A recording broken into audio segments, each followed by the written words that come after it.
Alors, ce plaidoyer anti-écologiste pour l'environnement est bien un plaidoyer anti-écologiste et non anti-écologique.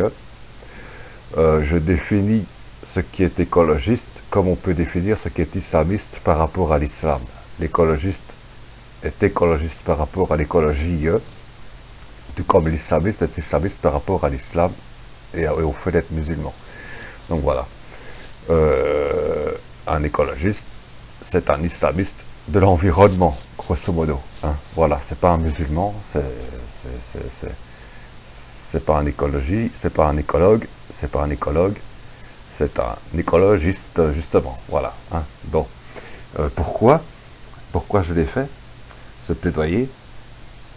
Pour, finalement, on est bien obligé de s'apercevoir que la mode actuellement, lorsqu'on est préoccupé par les désastres environnementaux, est de vouloir d'être plus que tenté, et même non seulement d'être tenté, mais de promouvoir un grand bond en arrière.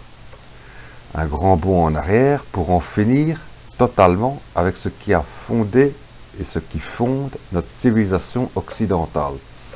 Pendant que d'autres civilisations, elles, qui jusqu'à présent n'étaient pas très progressistes, c'est le moins que l'on puisse dire, font, elles, le pari du grand bond en avant, c'est-à-dire tout l'inverse de nous. Et qui va sortir gagnant? Ces civilisations-là et pas la nôtre, qui sera bien plus tard obligée d'acheter des nouvelles technologies. De nouveau, comme on achète maintenant actuellement l'essence à l'Arabie Saoudite, ce qu'on achètera bientôt à l'Arabie Saoudite seront les nouvelles technologies environnementalement propres de production d'énergie. Voilà, et de mode de déplacement. Si on attend que c'est l'Arabie Saoudite qui nous le propose, je trouve ça bien dommage. Je crois que notre civilisation peut, grâce au progrès technologique qui s'accompagne toujours de progrès sociologique, disons, social et socio-économique, peut, grâce au progrès technologique, scientifique et donc socio-économique, peut créer des modes de production énergétique et de moyens de déplacement qui non seulement ne sont pas seulement plus propres, mais sont totalement propres, selon les critères du GIEC, c'est-à-dire la fameuse zéro émission de CO2. Bien que je critique ce critère du GIEC en disant les plantes ont besoin de CO2. Si nous annihilons toute la production de CO2 mondiale, qu'est-ce qui se passe? Nous étouffons l'Amazonie, tout simplement. Mais on a beaucoup parié sur les éoliennes et les panneaux solaires, c'est-à-dire les moulins à vent et les fours solaires. On a vu la limite que ça a donné, hein, c'est-à-dire qu'on est toujours obligé de faire appel à des énergies agressives, offensives, je dirais, et principalement l'énergie nucléaire. L'Allemagne et en Belgique, ça s'observe. En Allemagne, on a parié sur les éoliennes énormément. En Belgique, sur les panneaux solaires et les éoliennes énormément aussi. Nous avons tellement de soleil et tellement de non-maîtrise du vent, finalement, que nous sommes obligés de faire appel au nucléaire. Pour les Allemands, le nucléaire français, pour les Belges, le nucléaire belge.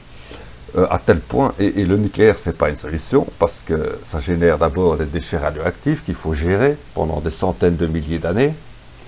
Et même au-delà de ça, pour la Belgique, on en est à un point de vétusté de nos centrales nucléaires qu'on se demande si, finalement, Tchernobyl, le prochain Tchernobyl, sera Doel au nord en Flandre, ou Tihange au sud en Wallonie. Alors bon, ça n'est pas très réjouissant comme perspective, je pense.